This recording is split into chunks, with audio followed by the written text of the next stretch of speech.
बात का खुलासा उन्वान नेक लोगों की सोहबत के फायदे।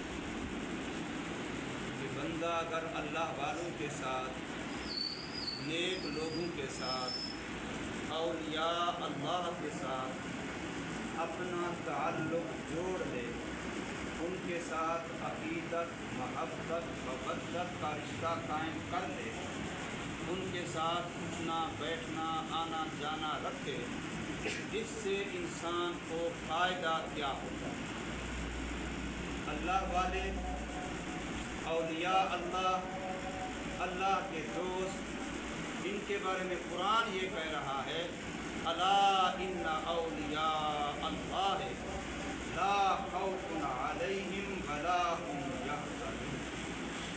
जो लोग अल्लाह के वली हैं, अल्लाह के नेक बंदे हैं, अल्लाह के दोस्त हैं, जिन्होंने अपनी ज़िंदगियां शरीयत के सांचे में ढाल ली, जिन्होंने अपनी ज़िंदगियों पर सुन्नत का रंग चढ़ा लिया है, वो अल्लाह वाले ऐसे हैं कि मरने के बाद ना उनको कोई डर होगा, ना कोई गम होगा, ना मुस्तकबिल का कोई खौफ होगा, ना माजी के किसी मामले से कोई अंदेशा और फिक्र होगा, बल्कि वो अमन और इत्मीनान के साथ कब्र वाली ज़िंदगी भी और आखिरत की जन्नत वाली ज़िंदगी भी गुजारेंगे। कुरान मजीद के अंदर सूरह कहफ की आयत नंबर 28 में अल्लाह तबारक व तआला अपने महबूब नबी मोहम्मद करीम सल्लल्लाहु अलैहि वसल्लम से हुक्मन इरशाद फरमाते हैं, वस्बिर नफ्सक मअल्लज़ीना, कि आप अपने आप को उन लोगों के साथ रोके रखें, अपने आप को उन लोगों के साथ जोड़े रखें। कौन? जो लोग सुबह और शाम अल्लाह का जिक्र करते हैं, जो सुबह और शाम अल्लाह तबारक व तआला को याद करते हैं। आप अपने आप को उन लोगों के साथ जोड़े रखें, रोके रखें, उनके साथ अपना ताल्लुक़ बनाए रखें। बस फिर नफ्सक मअल्लज़ीना, ऐसे लोगों के साथ अपना ताल्लुक़, अपना रिश्ता, अपना वास्ता, अपने निस्बत जोड़े रखें। यदऊन रब्बहुम बिलग़दाति वल अशी, जो सुबह भी रात अल्लाह को पुकारते हैं, शाम भी अल्लाह को पुकारते हैं, जिनकी शोरो पुकार, जिनका ताल्लुक़ अल्लाह के साथ मजबूत है, ऐसे लोगों के साथ आप अपने आप को रोके रखें, जोड़े रखें। और फरमाया, वो क्यों अल्लाह को सुबह शाम पुकारते हैं, वो क्यों अल्लाह का जिक्र करते हैं, क्यों अल्लाह से गिड़गिड़ाते हैं, क्यों अल्लाह से अहो बका करते हैं, क्यों अल्लाह से मांगते हैं। फरमाया इसलिए युरीदून वजहा, वो अल्लाह की रज़ा चाहते हैं, वो अल्लाह तबारक व तआला की खुशनुदी चाहते हैं, अल्लाह तबारक व तआला को अपने ऊपर राज़ी देखना चाहते हैं।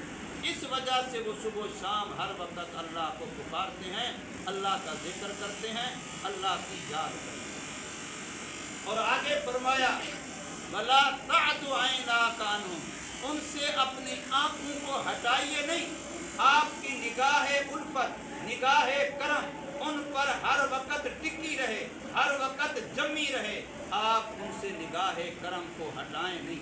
वला तअदु ऐनाका अन्हुम, उनसे अपनी निगाह न हटाइए। अब यहाँ अल्लाह पाक अपने नबी को दो हुक्म दे रहे हैं। एक ये कि जो अल्लाह वाले हैं, नेक लोग हैं, अव्वल ये कि अपने आप का रिश्ता, ताल्लुक़, निस्बत उनके साथ जोड़े रखो, अपने आप को उनके साथ रोके रखो, उसी गिरोह में अपना शुमार कराए रखो। नंबर 2 ये है कि आपकी निगाह करम उनसे हटे। ये दो बातों का अल्लाह पाक अपने नबी को हुक्म दे रहे हैं।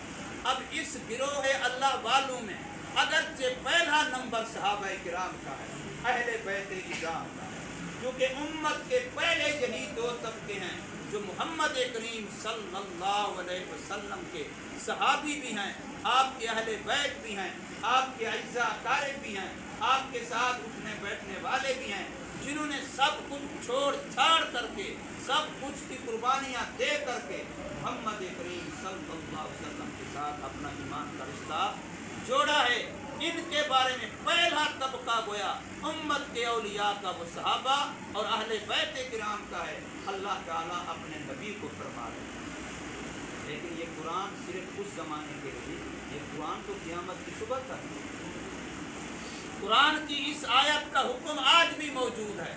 ये नहीं है कि अब वो मनसूख हो गया है, अब वो हुक्म ख़त्म हो गया है। नहीं नहीं मेरे भाइयों, जैसे अल्लाह ने अपने नबी से ये फरमाया, अब नबी के उम्मतियों में से हर उम्मती मर्द और औरत को यही हुक्म है कि आप अपना रिश्ता, अपना ताल्लुक मोहब्बत का, मवद्दत का, अकीदत का नेक लोगों के साथ कायम रखें, उनके साथ जोड़े रखें और उनकी निगाह करम में रहें, कभी उनकी निगाह से ओझल ना होए, तो फिर आपका काम बना रहे। अब इसमें फायदा क्या होगा, इस पर मैं एक आपको छोटा सा वाक़या अर्ज़ करता हूँ। हमारे करीब ज़माने के एक आलिम गुजरे, बहुत बड़े आलिम थे, हज़रत अल्लामा मौलाना मोहम्मद यूसुफ बिन नूरी रहमहुल्लाह ताला। इंडिया के थे। जब पाकिस्तान बना, तकसीम हुई, तो हिजरत करके कराची में आ गए। कराची में गुरु मंदिर जो इलाका जगह है, उसके करीब ही बहुत बड़ा मदरसा है, जामियातुल उलूमुल इस्लामिया। उस मदरसे की आकर तुमने बुनियाद रखी। बिलोरी टाउन के नाम से वो मशहूर है आज भी पूरी दुनिया में। इस वक्त भी इस्लामी यूनिवर्सिटियों में से जो बड़ी बड़ी यूनिवर्सिटियाँ हैं, जैसे मिस्र की जामिया अल अज़हर है और इंडिया की दारुल उलूम देवबंद है, तो पाकिस्तान की ये बिलोरी टाउन ये तीसरी दुनिया की सबसे बड़ी यूनिवर्सिटी है इस्लामी यूनिवर्सिटी, जिसके अंदर 25 से ज़्यादा तो सिर्फ मुफ्तियान किराम काम करते हैं, जिनका काम सिर्फ लोगों को सुबह शाम दीन के फतवे देना है। बाकी जो सिलसिला है वो तो और इससे कितना बड़ा है। उस मदरसे के जो बानी हैं हज़रत अल्लामा मोहम्मद यूसुफ बिन नूरी रहमहुल्लाह ताला, उन्होंने एक किताब लिखी है हदीस पाक की, मारिफुल हदीस के नाम से, 6 जिल्दों के अंदर अरबी ज़ुबान। उसके अंदर उन्होंने ये वाक़या लिखा, फरमाया कि एक दफ़ा उलमा का एक ग्रुप हज पर गया और उस ग्रुप का अमीर अपने बारे में लिखा कि मैं था उनका मुअल्लिम, उस ग्रुप का अमीर, उनका सरबरा। हुकूमत ने उस वक़्त के लोगों ने मुझे बनाया, तो उलमा थे, लेकिन एक बंदा उनमें रिटायर फौजी था, एक दुनियावी तालीम याफ्ता गैर आलिम आदमी, कोई इतना बड़ा ज़्यादा दीन पढ़ा हुआ नहीं था, रिटायर फौजी था। लेकिन वो रिटायर फौजी हमारे साथ जब हज उम्रा में हम गए, तो हम देखते हैं पहला दिन, दूसरा, तीसरा, चौथा, जितने दिन गुजर रहे हैं, वो हर नेक अमल में हम उलमा से भी आगे नजर आता है। अगर तहज्जुद के लिए उठना है तो हमसे पहले उठा हुआ है, और अगर कहीं साथियों की खिदमत का मामला आता है तो वो हमसे पहले कर रहा है, और अगर तिलावत का मामला आता है तो हमसे ज़्यादा कर रहा है, नफली तवाफ़ु का मामला आता है वो हमसे ज़्यादा कर रहा है। तो हज़रत फरमाते हैं, चूँकि मैं आलिम भी था, शेखुल हदीस भी था, बहुत बड़े इदारे मदरसे का मुहतमिम भी था, दारुल उलूम देवबंद का फाजिल भी था, हज़रत अल्लामा अनवर शाह कश्मीरी रहमहुल्लाह का खास शागिर्द भी था, और बहुत बड़ी कई दीनी किताबों का मुसन्निफ भी था। तो मेरे दिल में एक दाया पैदा हुआ कि यार एक आम आदमी है जो इतना ज़्यादा दीन पढ़ा हुआ नहीं है, लेकिन वो आमाल दीनिया में हमसे आगे बढ़ा हुआ है, तो आखिर इसकी वजह क्या है? इतना कुव्वत इसके अंदर दीनी अमाल की कैसे आ गई है? ऐसी तहरीक कैसे पैदा हो गई है? इतना वो इसके बारे में मुतहर्रिक क्यों है? इतना उसके अंदर जज्बा क्यों है नेक अमाल का कि वो हमसे भी ज़्यादा आगे है? तो कहते हैं मैंने एक दिन ये ठान ली कि आज मैं तहज्जुद में उससे पहले उठूँगा। ये मैं नियत कर ली पहले से कि आज मैं उससे पहले उठूँगा तहज्जुद में। ये रोज़ाना हमसे पहले उठ जाता है। तो मैं तहज्जुद के लिए उठा, उसके बिस्तर की तरफ देखा तो वहाँ बिस्तर पर आदमी सोया हुआ है, तो मैंने समझा वो सोया हुआ है, और मैं दिल में खुश हो गया कि आज वाकई मैं उससे पहले उठ गया और वो भी सोया हुआ है। मैंने वुज़ू किया, वुज़ू करके नफलें शुरू कर दी तहज्जुद की। अभी मैंने 2-4 रकातें ही पढ़ी थी कि वो आदमी मेरे पास आया और चाय का कप ले आया कि हजरत चाय नोश कर लीजिए, चाय पी लीजिए, तबीयत ताज़ा हो जाएगी। تو میں بڑا عجیب حیران ہوا کہ یہ کیا ہو گیا کہ ابھی تو وہ سویا ہوا تھا، میں نے وضو کر کے نفلیں شروع کی، وہ بھی سویا ہوا تھا، وہ بستر سے اٹھ بھی گیا، وضو بھی کر لیا، چائے بھی بنا لی اور پھر میرے پاس چائے لے کے آ گیا، یہ کیسے ہو گیا؟ تو میں نے اس سے پوچھا بھئی آپ تو ابھی سوئے ہوئے تھے؟ تو وہ کہنے لگا کہ میں آپ کو بتاتا ہوں، آپ چائے پئیں۔ کہنے لگا کہ میں آپ سے بہت پہلے تہجد کے لیے اٹھ گیا تھا، میں حرم میں چلا گیا، جب حرم میں گیا ہوں تو وہاں میں نے ایک آدمی کو دیکھا کہ بیچارے کو سخت بخار ہے اور اس کو اپنے بچاؤ کے لیے سردی سے، اس وقت کا جو موسم تھا، کوئی ذریعہ اس کے پاس نہیں ہے، وہ ٹھٹر رہا تھا، عجیب کیفیت تکلیف کی محسوس کر رہا تھا، تو میں اس بندے کو ساتھ لے آیا اور اس کو اپنے بستر میں آ کے سلا دیا کہ وہ آرام کر لے، اور میں نے چائے بنائی، اس کو بھی چائے پلائی، اور میں نے دیکھا کہ آپ بھی اٹھ کے نفلیں شروع کی تو میں آپ کے لیے بھی چائے لایا۔ حضرت فرماتے ہیں میں بڑا اور حیران ہو گیا کہ عجیب بات ہے کہ ایک عامی آدمی ہے، اتنا اس کے اندر عمل کا جذبہ کہاں سے آ گیا ہے، اتنا وہ نیند قربان کرتا ہے، آرام قربان کرتا ہے، اور اپنے وقت کو اتنا قیمتی بنا رہا ہے کہ ہم علماء اس کا مقابلہ نہیں کر رہے، شیخ الحدیث اس کا مقابلہ نہیں کر پا رہے، اتنا اس کے اندر نیک اعمال کا جذبہ، اتنی تحریک، اتنی قوت نیک اعمال کی کہ اس بندے میں کیسے آ گئی؟ میں نے اس سے پوچھ لیا کہ یہ مجھے راز بتا کہ آپ ایک ہمارے اندر ہیں کہ جو عالم نہیں، باقی سارا ہمارا گروپ علماء کا، لیکن آپ ثواب ہم سے زیادہ کرتے ہیں، تو نفلیں ہم سے زیادہ پڑھتے ہیں، تلاوت ہم سے زیادہ کرتے ہیں، تہجد میں پہلے وہ اٹھے ہوتے ہیں، اگر ساتھیوں کی خدمت کا معاملہ آتا ہے تو آپ سب سے پیش ہوتے ہیں، تو آخر اس کی وجہ کیا ہے؟ تو وہ تھوڑی دیر خاموش رہ کر کے اس نے کہا اصل وجہ یہ ہے کہ میں ایک اللہ والے حضرت مولانا احمد علی لاہوری رحمہ اللہ تعالیٰ کا مرید۔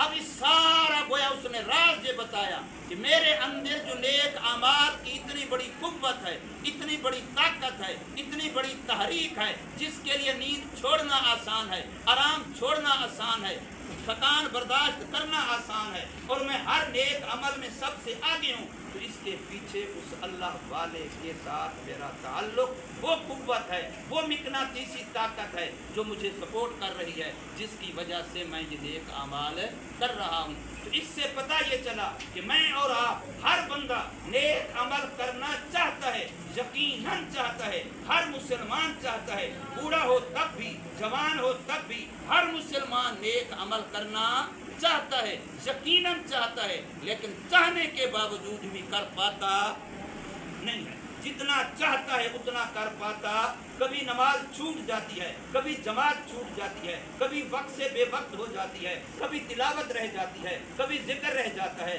کبھی مخلوق کی خدمت میں کمی آ جاتی ہے، کبھی گھر والوں کے ساتھ اونچ نیچ ہو جاتا ہے، وہاں انسان سے کمزوری ہو جاتی ہے۔ تو اس طرح کے معاملے بندہ چاہتا یہ ہے کہ میرے اندر یہ خامیاں نہ ہوں، لیکن پھر بھی ان کو دور نہیں کر سکتا، تو اس کا ایک طریقہ یہ ہے کہ آپ کسی اللہ والے سے اپنا تعلق جوڑیں، آپ اپنے آپ کو کسی اللہ والے کے حوالے کر دیں، اور حوالے ایسے کریں، علماء نے لکھا کل میت بین ید الغسال، جیسے میت غسل دینے والوں کے حوالے ہوتی ہے، میت اپنی مرضی نہیں کرتی، میت کے وہ کپڑے اتارتے کیسے ہیں، وہ کفن پہناتے کیسے ہیں، وہ غسل دیتے کیسے ہیں، کس پہلو پہ لٹاتے ہیں، کدھر کو پانی ڈالتے ہیں، میت کوئی بھی اپنی مرضی نہیں کرتی، غسل دینے والوں کے حوالے ہوتی ہے۔ بس ایسے ہی جو بندہ اپنے آپ کو اللہ والوں کے حوالے کر دیتا ہے، اپنے پیر کے، اپنے مرشد کے، اپنے بڑے کے حوالے کر دیتا ہے،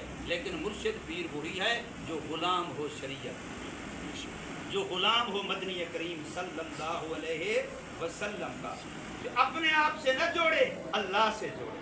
اللہ والے کی نشانی یہی ہوتی ہے کہ اللہ والا اللہ کے بندوں کو اپنے آپ سے نہیں جوڑتا، وہ اللہ سے جوڑتا، وہ کہتا ہے میں تو درمیان میں پل ہوں کہ ادھر سے آپ کو ادھر جوڑ دیتا ہوں۔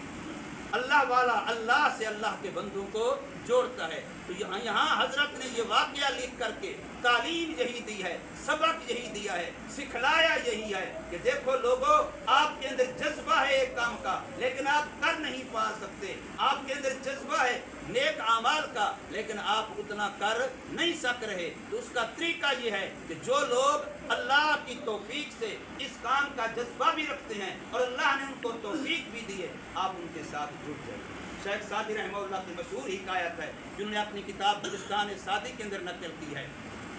एक चिमटी हिंदो पाक के किसी इलाके में गंदम की उस जगह पर जहाँ से गंदम की ढेरी उठाई जाती है, ढेरी उठा ली गई, लेकिन कुछ न कुछ दाने गंदम के वहाँ रह जाते हैं। अब वहाँ चिमटियाँ भी हैं, वहाँ कबूतर आके दाने चुगने के लिए वो भी बैठे हुए हैं। तो एक चिमटी वहाँ रहती है जिसके दिल में अरसाए दराज से एक बुढ़ान है, एक जज्बा है, और जज्बा बड़ा सच्चा है, जज्बा बड़ा सादिक है, इश्क बड़ा सच्चा है, इश्क बड़ा सादिक है। या अल्लाह मैं तेरा घर देखना चाहती हूँ, या अल्लाह मैं तेरा दर देखना चाहती हूँ, या अल्लाह मैं काबातुल्लाह देखना चाहती हूँ, या अल्लाह मुझे अपने काबे में ले जा, या अल्लाह मुझे अपना काबा दिखा दे, अपना घर और दर दिखा दे। एक चिमटी है, उसके दिल में ये जज्बा है, लेकिन चिमटी हिंदो पाक से कैसे जाए बेचारी? कितने पहाड़, कितने जंगलात, कितने दरिया, कितनी नहरें, कितने पुला, एक चिमटी क्या, उसकी क्या हैसियत, वो कैसे जाए? लेकिन जज्बा सादिक है, जज्बा सच्चा है। तो वो चिमटी उसी जगह पर है जहाँ गंदों की ढेरी उठाई, वहाँ कबूतर भी आके दाने चुग रहे हैं, और कबूतर आपस में कहते हैं कि जल्दी कर लो, हमारा सफर बड़ा लंबा है, हमने रात काबतुल्लाह में पहुँचना है। बस चिमटी सुनती है, ये तो काबा के मुसाफिर हैं, इन्होंने काबा जाना है और इनके अंदर कुव्वत परवाज है, ये ताकत परवाज रखते हैं, अल्लाह ने इनको पर दिए हैं, कुव्वत दी है। चिमटी दौड़ करके, तेज चल करके एक कबूतर के पाँव में चढ़ जाती है, उसकी पिंडली को पकड़ के चिमट जाती है। अब कबूतर उड़ता है, जिस वक्त कबूतर मताफ में उतरता है तो चिमटी भी मताफ में। अब ये जिसके पर नहीं थे वो पर वाले के साथ जुड़ी, जिसको कुव्वत नहीं थी वो कुव्वत वाले के साथ जुड़ी, जिसको ताकत नहीं थी वो ताकत वाले के साथ जुड़ी। मेरे अंदर तहज्जुद की ताकत नहीं है, लेकिन मेरे मुर्शिद के अंदर ताकत है। मेरे अंदर जिक्रुल्लाह की ताकत नहीं है, लेकिन मेरे पीर के अंदर ताकत है। बस अपने आप को उनके साथ जोड़ लो, अल्लाह के बंदे रंगे जाओगे, दुनिया भी बन जाएगी, आखिरत भी बन जाएगी। अल्लाह तबारक व तआला हमें समझ नसीब फरमाए।